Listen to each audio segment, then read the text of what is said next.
Ẹ káàbọ̀ sórí ilẹ̀ Abinibi ibi tí a wà yìí ni wọ́n pè ní ìlú Ìbàdàn, Ìbàdàn nílùú Leone.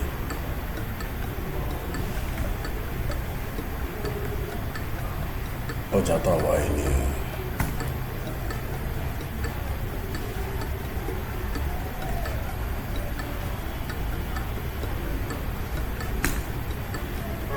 orúkọ ọjà tí a wà yìí ni Òjé ni àti máa bẹ̀rẹ̀ fídíò ní òní. Bẹ́ẹ̀ sì ni NNPC ní àpáta níbẹ̀ náà la máa parí fídíò yìí sí. Ẹ máa bá wa ká lọ. Oríṣiríṣi modes of transportation méjì la máa wọ̀ nínú fídíò yìí. A máa wọ kẹ̀kẹ́ ní ilé ìtàmọ̀ sí márúwá àti ọ̀kadà táwọn lẹ́yìn mọ̀ pé ní báìkì ní oríṣi méjì tí a máa wọ̀ nínú fídíò yìí. Bẹ́ẹ̀ sì ni àwọn nǹkan tí mo fẹ́ kẹ́ look forward to láti rí òun ní bí Ìbàdàn àtijọ́ ṣe rí. Gbogbo àwọn bí ní ìlú Ìbàdàn ti bẹ̀rẹ̀ títí dé bí Ìbàdàn tuntun ṣe rí. Àwọn nǹkan tí ẹ máa rí nínú fídíò yìí náà ni Ìbàdàn àtijọ́ ní gbogbo àwọn ibi tí àwọn yìí. Ẹ sì lè rí tí ọ̀pọ̀lọpọ̀ èèyàn máa ń sọ pé Ìbàdàn pẹ̀lú brown roof. Agbègbè tí àwọn brown roof ọ̀hún náà wà kò ń ṣe pé tó wà nìkan, agbègbè tó pọ̀ sí jùlọ níbẹ̀ ni àwa yìí.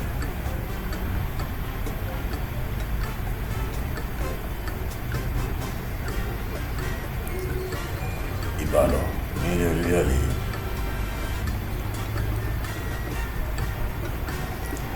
níbi olè tí ń jáde lọ.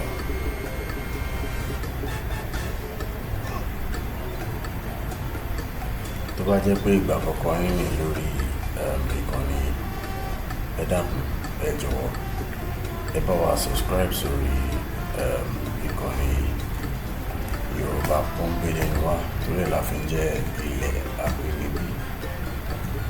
Kò ń ṣe Ìbàdàn nìkan ní ibi tí a máa fi hàn yín lórí ìkànnì. Gbogbo orígun mẹ́rẹ̀ẹ̀rin ilẹ̀ Abinibi pátá ni a máa fi hàn yín lórí ìkànnì. Wọ́n sì máa fi hàn yín bí wọ́n ṣe rí ní ọdún tí a bá lọ bẹ̀, ní ìgbà tí a bá lọ bẹ̀.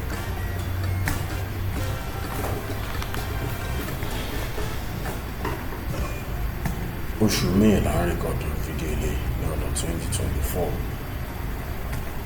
Là ń rìkọ̀dù fídíò ilé tí ẹnu yìí. Bẹ́ẹ̀ sì ni mo lè sọ fún yín pé ẹ wo ojú ọ̀run bó ti mọ́ nílẹ̀.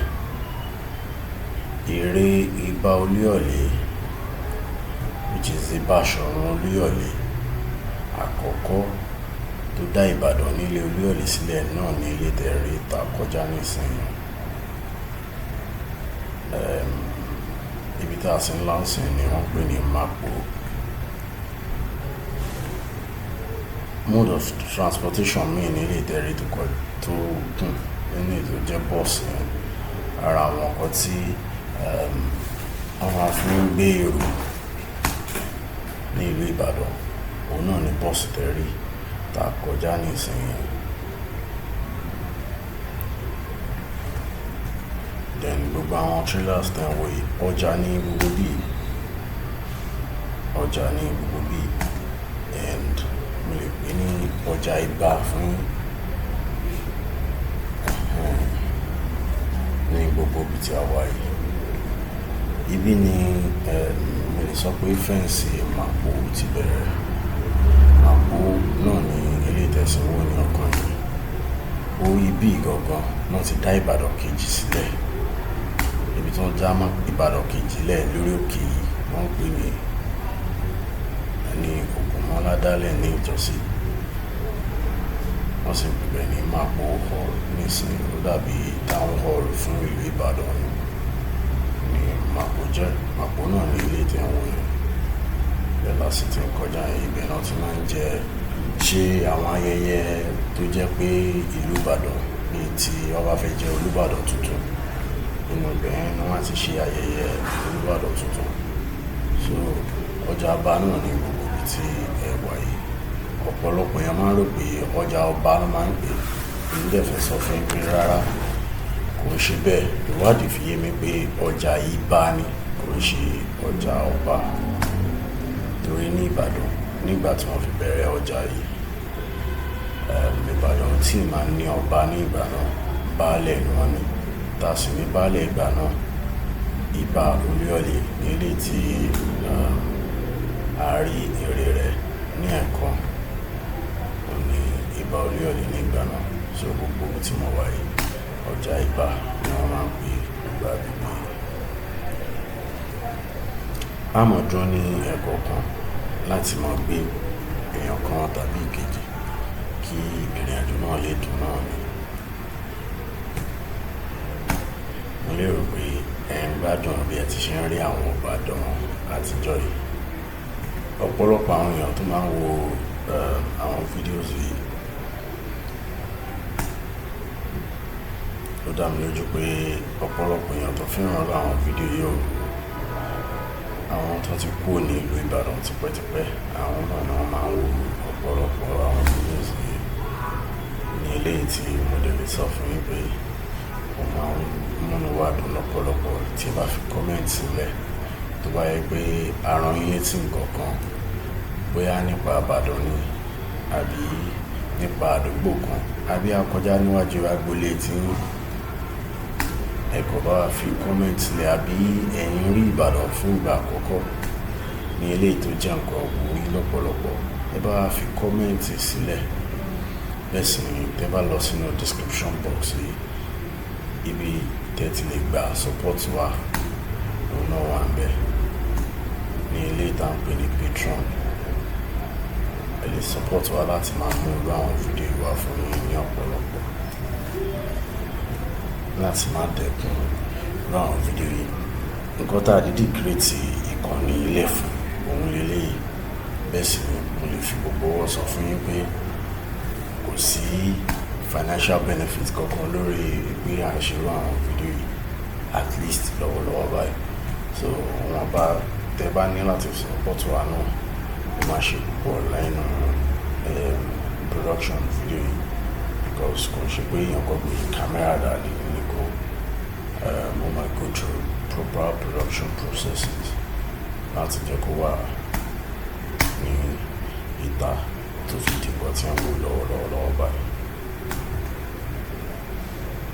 Ẹ má gbàgbé ibi tí mo ní kíní lọ, a máa kọjá challenge, láti challenge títí dé odò ọ̀nà ṣe ní ńlá la máa pè ní.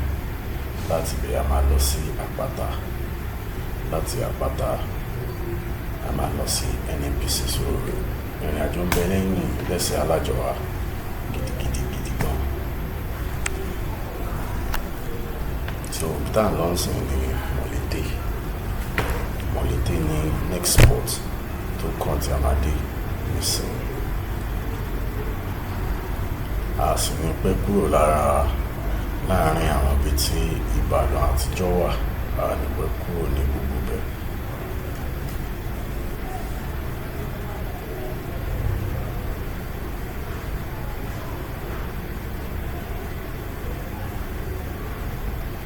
Ìbàdàn ni wọ́n pè gbogbo ibi tí ẹ wà yìí.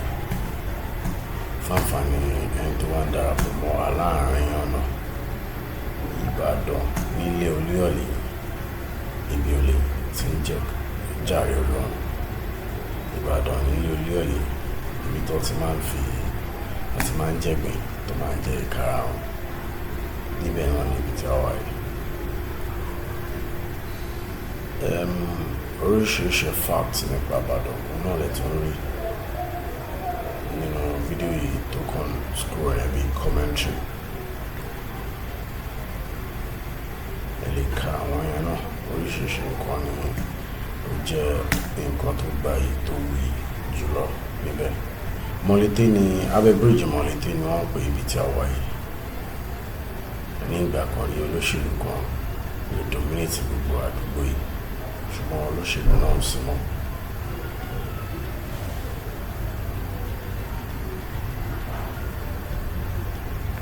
Mọ̀lété abẹ́ bíríìjì Mọ̀lété wọ́n ní wọ́n pé gbogbo ọ̀nà tá a wà yìí and àwọn nǹkan tí ẹ máa rí fúnra yín tẹ́ bá wà ní gbogbo agbègbè yìí òun náà ní nǹkan tí ẹ ń wò yìí. Inú márùwà náà ní àṣùwà tí a sì ń lọ sí challenge lọ́wọ́lọ́wọ́ bí a ti wà yìí.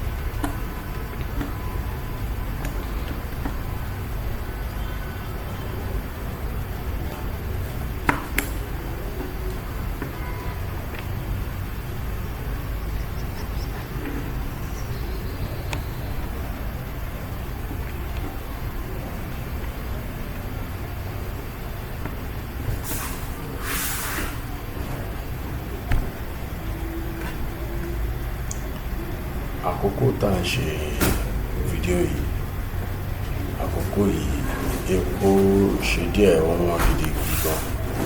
Orí yẹ kó dà pé kò sí ọkọ̀ púpọ̀ láorí ọ̀nà torí ààrẹ epo ó ní 600 naira. Epo ilé tá à ń rírà ní ó ní 1000, àwọn mìíràn máa ta ní 950 per litres, which is 1000 naira per litres. So ọ̀pọ̀lọpọ̀ gbé ọkọ̀ jáde. St. Anne's School, St. Anne's High School wọn náà níbi tí a wà yìí.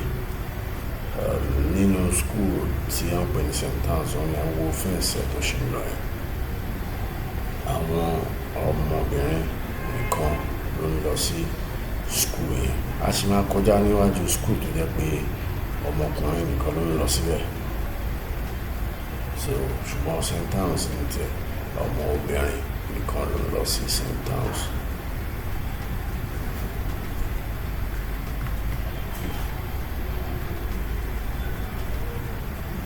Ibi tí à ń lọ nísìn ní challenge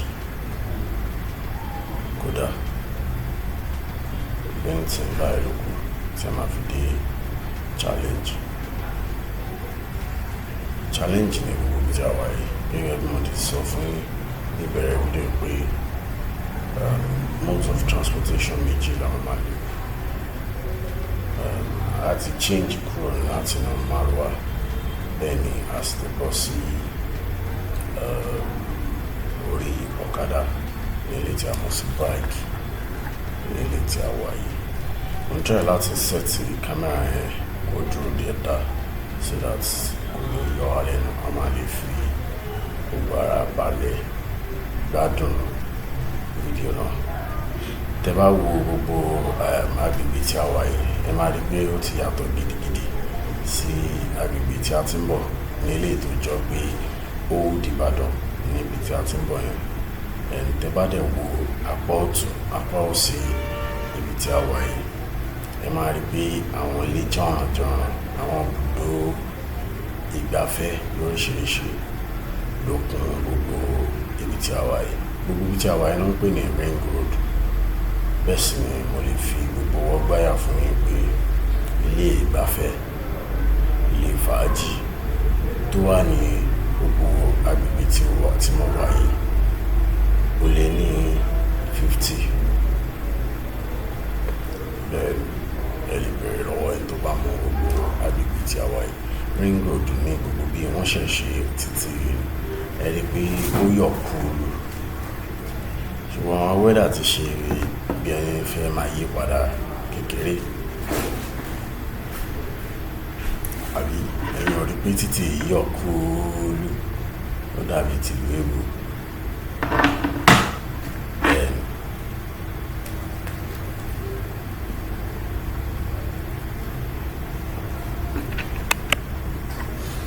Gẹ́gẹ́ bí mo ti sọ wí fún yín lẹ́ẹ̀kan pé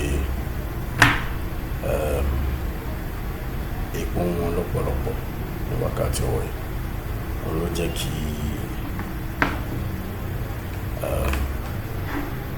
jẹ́ kí mọ́tò ṣe bí ẹni sáfẹ́rẹ́ díẹ̀ lórí ọ̀nà.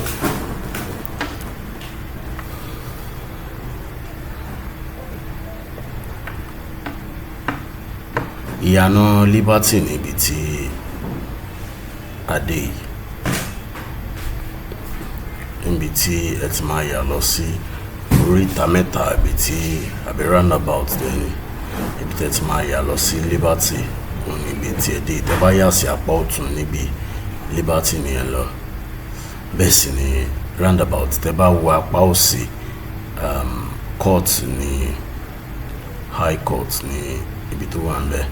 Tẹ́ bá sì wo apá ọ̀tún mi níbi tí a fẹ́ dé níbí ní Shoprite ní ìlú Ìbàdàn wa. Ẹ jẹ́ kí n ká débẹ̀ kí n fi bẹ̀ wọ́n lẹ́kùnrẹ́rẹ́. Ṣé ti rí apá ọ̀tún mi ò ní Shoprite Ìbàdàn. Ìyànà tó wọbẹ̀ náà ní ilé ìta kọjá yìí. Okay, ìyànà tó wọbẹ̀ gangan ṣe nìyí. So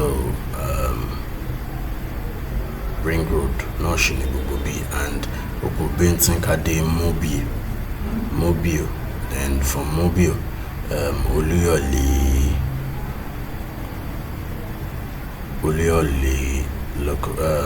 Oluyole Estate ló wà ní gbogbo apá òsì mi.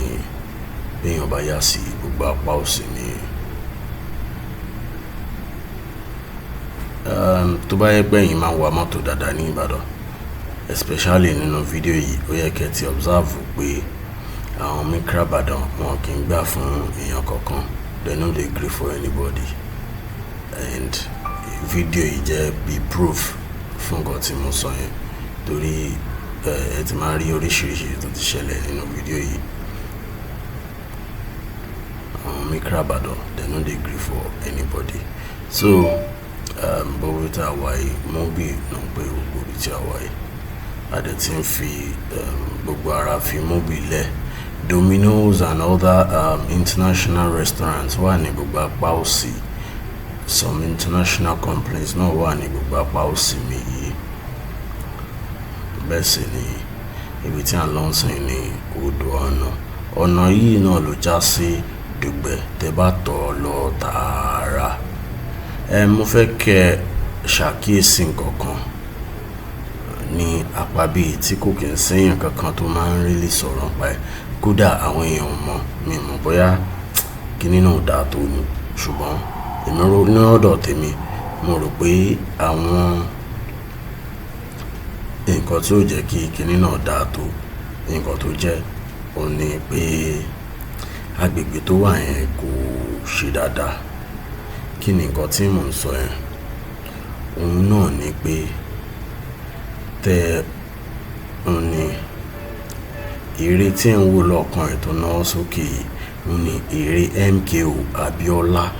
Ṣùgbọ́n mi mọ̀ bóyá koríko tó wà níbẹ̀ ni ò jẹ́ kó jáde dáadáa tó. Tí ó bá ń ṣe pé bóyá mo sọ ń sìn, ó dá mi lójú pé ọ̀pọ̀lọpọ̀ èèyàn mọ̀ pé MKO Abiola eré rẹ̀ ni wọ́n pè ló wà ní oríta náà. Bẹ́ẹ̀ sì ni orí ọ̀nà tí a wà yìí, MKO Abiola Way ni wọ́n ń pè. Ó dà pé ìjọba Babangida ló change orúkọ ọ̀nà yìí sí MKO Abiola ní ìgbà kan tó wà ní orí oyè. Ní ọ̀nà tí dáadáa, ṣùgbọ́n mo rántí pé ìjọba kan ló change ìjọba Abacha ni. Tẹ́ bá lọ tààrà níbi tí ọmọbìnrin tó wà lórí ọ̀kadà yìí lọ nísìnyí, ọ̀nà Dùgbẹ̀ níbi tí ẹ lọ, ṣùgbọ́n ọ̀nà ibi tí àwa yà sí òun ni wọ́n pè ní ọ̀nà Àpáta níbi tí àwa yà sí lọ́wọ́lọ́wọ́ báyìí. Ibẹ̀ náà sì ni à ń lọ yìí. Ẹ má gbàgbé ibi tí mo ní fídíò yìí máa fi àdàgbà ètò rọ̀ sí. Ibi tó máa fi àdàgbà ètò rọ̀ sí náà ni NNPC Depot ní Àpáta. Ó ti pẹ́ tí mo ti ṣe fídíò lọ sí gbogbo agbègbè yìí. So ibi tá a ṣe kọjá ń sìn níbi roundabout ẹ̀ náà ń pè ní mile 110. Bẹ́ẹ̀ sì ni ilé ìwé kan náà wà ní ibi tí a dé yìí. Wọ́n pè ní Our Lady of Apostle. Ilé ìwé ọmọbìnrin nìkan òun náà ní ilé ìwé náà. And fẹ́ǹsì ẹ̀ náà ni àrí ló parí síbí kó tó wá kan Catholic Church tí ẹ̀ ń wò yìí.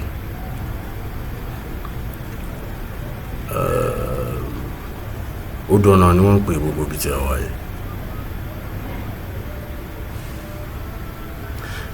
ní èrò tèmi mo lérò pé gbogbo àwọn ọ̀nà yìí ti nídìí àtúnṣe gidigidi torí agbègbè yìí ló dà pé mo dàgbà sí.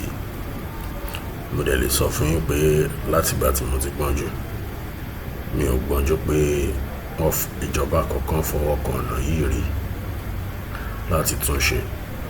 Tí ò bá kí n ṣe pé ọ̀nà àtijọ́ ni ó yẹ kí ó ti bàjẹ́ jù báyìí lọ.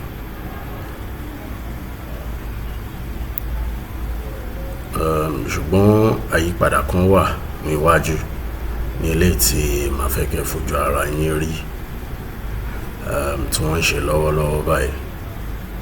Kí ni àyípadà náà ni pé odò gádà tó wà níbi odò ọ̀nà yẹn lọ́wọ́lọ́wọ́ báyìí ni wọ́n ṣe ní ọwọ́. Wọ́n ṣe lọ́wọ́lọ́wọ́ bí mo yín bá yín sọ̀rọ̀ ẹ̀ ní ilé tó dá pé wọ́n fẹ́ sọ di ilé ńlá tàbí oníbejì. Tẹ́ bá wo odò gádà tí mo sọ náà ní ibẹ̀ ní àwa yìí. Wọ́n ṣe ní ọwọ́ báyìí. Ẹ sì ti lè rí àwọn irinṣẹ́ àwọn kọ̀ǹgílá tó ń ṣe lọ́wọ́. So ibi tí a wà yìí wọ́n ń pè ní mall plantation.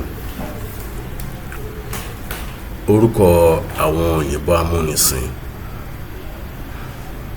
tí wọ́n dá àdúgbò yìí, mi lè sọ pé tí wọ́n dá àdúgbò yìí sílẹ̀, tí wọ́n dá ọ̀pọ̀lọpọ̀ àwọn institution bíi iléèwé gíga tó wà ní àdúgbò yìí. Orúkọ àwọn òyìnbó amúnisìn tí wọ́n dá àwọn iléèwé tó wà ní gbogbo agbègbè yìí sílẹ̀ òun ni mall plantation.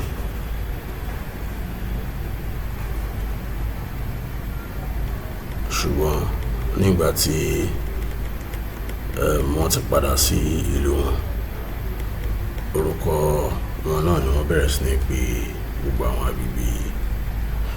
Ẹ sì má gbàgbé pé mo sọ fún yín nígbà kété tá kọjá mọ̀lété, mo sọ fún yín pé mo máa fi hàn yín iléèwé tó jẹ́ pé iléèwé gíga high school tó jẹ́ pé àwọn ọmọ tó ń lọ síbẹ̀ kéèké òkìdá ọkùnrin ni wọ́n. Iléèwé náà là ń lọ yìí.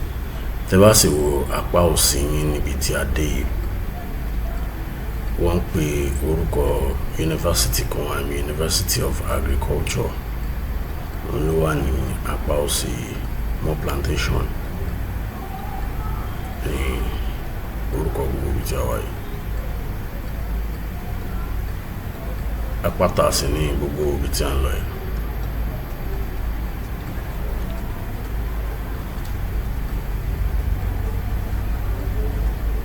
Gbogbo agbègbè yìí ni ẹ máa ti rí àwọn ilé tó ti wà during colonization tó ti pẹ́ gidigidi.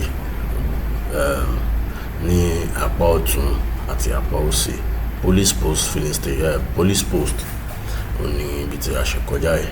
Mẹ́sì ni tẹ́ bá wo ẹ yẹ ká máa lọ tààrà.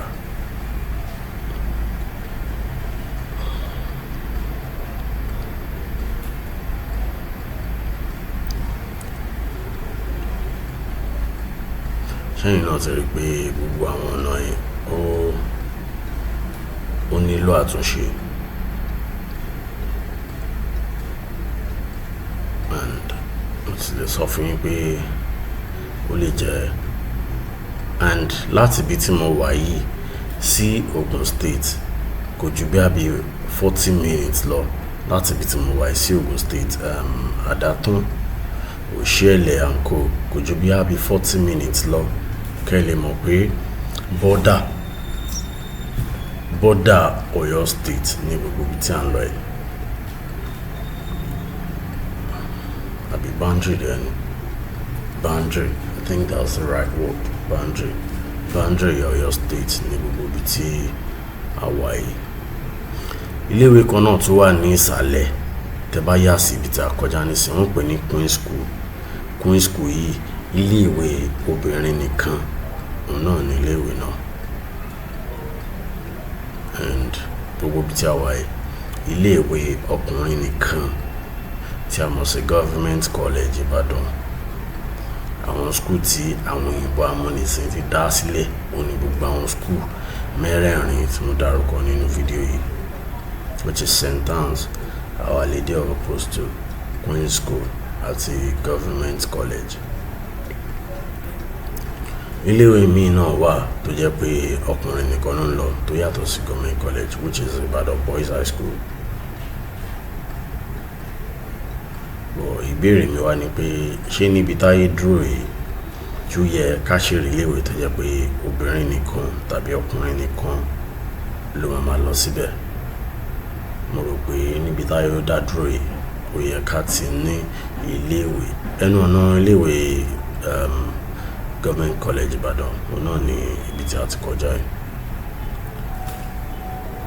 Ẹ jẹ́ kí n mọ̀ ní comment section tó bá yẹ pé ó yẹ ká ní iléèwé tó jẹ́ pé obìnrin nìkan tàbí ọkùnrin nìkan ni ó yẹ kó máa lọ síbẹ̀. Ẹ jẹ́ kí n mọ̀ ní comment section. Ẹ jẹ́ kí n mọ̀ nǹkan tẹ́ bá rò nípa nǹkan tí a rárá sọ yìí, torí mi rò pé ọ̀rọ̀ ọjọ́ iwájú òun náà ni ọ̀rọ̀ tí mo ń sọ yìí. Ibi tí a wà yìí ni Wema Bank. Báńkì Wema kan wà ní apá òsì mi níbi ẹnu ọ̀nà Wema náà ni ẹ̀ ń wò láti kọjá yẹn. Bẹ́ẹ̀ sì ibi tí a ń lọ òun ni Dogo. Mi ò mọ̀ ọdún tó ń fi pé ibẹ̀ ní Dogo, ṣùgbọ́n ibi tí a dé gbogbo orúkọ gbogbo agbègbè òun ni wọ́n ń pè ní àpáta. Bí àpáta ṣe rí ní ọdún yìí òun náà ni ẹ̀ ń wò yìí. Ní èrò tèmi máa ń nígbàgbọ́ pé àpáta yìí ni èrò pọ̀ sí jùlọ ní ìlú Ìbàdàn, torí gbogbo ẹ̀kọ́ ṣá máa ń ha gádígádá ní gbogbo ìgbà. Àpáta ní orúkọ gbogbo ibi tí ẹ wà yìí. Ẹ sì má gbàgbé pé nǹkan tó bá fi lè mú yín wo fídíò èdè ibi tí ẹ wà yìí tí ẹ subscribe, á jẹ́ pé ìkà ni ẹ jọ̀wọ́ ẹ bá mi subscribe. Ẹ má ro ọ̀rọ̀ ẹnu mi, ẹ má ro ìwà mi. Ẹ like fídíò yìí, kò ná yín ní nǹkan kan. Ẹ subscribe, ẹ like ẹ share fọ́mọ Ìbàdàn tó bá ti jẹ́ pé ó ti pẹ́ tó ti fi lélẹ̀. Mo sì mọ̀ pé ẹ ní regret pé ẹ ṣe bẹ́ẹ̀. A ní àwọn ìkànnì míì náà lórí ẹ̀rọ YouTube yìí, ìkànnì bíi Abinibi Hub, níbi tí a ti máa ń sọ ìtàn nípa Yorùbá. A sì máa ń fi hàn yín oríṣiríṣi bí ilẹ̀ Yorùbá ti ṣe rí ní ọ̀nà tó yàtọ̀ sí báyìí. Ọ̀nà tó yàtọ̀ sí báyìí ni a máa ń ṣe lórí yẹn. A tún wá ní ìkànnì míì tí a pè ní Abinibi. Lẹ́yìn ìtẹ́bá kọ Abinibi tán ẹ wá fi ìparí ẹ̀ ní eléyìí tí ó túmọ̀ sí Abinibi Entertainment. Ìyẹn a máa ń kọ́ ẹ̀kọ́, a sì máa tún dára wa lára yá nígbà kan náà. Eléyìí tí a mọ̀ sí Entertainment ní àwọn nǹkan tí a máa ń post sórí àwọn nǹkan tó máa kọ́ wa ní ẹ̀kọ́ tó sì tún máa dá wa lára yá nígbà kan náà. Mo rò pé bí mo ṣe ti ọ̀rọ̀ asán yẹn ó ti yé wa. Ẹ dákun, ẹ bá mi subscribe sí gbogbo àwọn ìkànnì náà. Gbogbo àwọn ìkànnì tí mo sọ fún yín Yorùbá pọ́nbélé ni wá, gẹ́gẹ́ bí mo yẹ sọ ní ilé iṣẹ́ tiwa. Yorùbá pọ́nbélé ni wá, and àwa ò sí ní ṣe tí ó bò kọ́ bàbá wa jẹ́. A ní wùwà eléyìí tí ò ní jẹ́ ká jẹ́ ọmọlúwàbí mọ́. Ìwà ọmọlúwàbí tààràtààrà òun náà ni ìwà tiwa lórí àwọn ìkànnì. Ibi tí a lọ sí ó dàbí ibi ń pa mí. Ẹ jẹ́ kí n máa dánu dúró níbi tí adédúró yìí. jẹ́ kó tó dìgbà mi orúkọ tèmi ní ìjòwò adétọ́nà bẹ́ẹ̀ ni mo sì lè sọ fún yín pé ẹ má gbàgbé láti láìka ara yín jọ ara yín lọ ó dàbọ̀.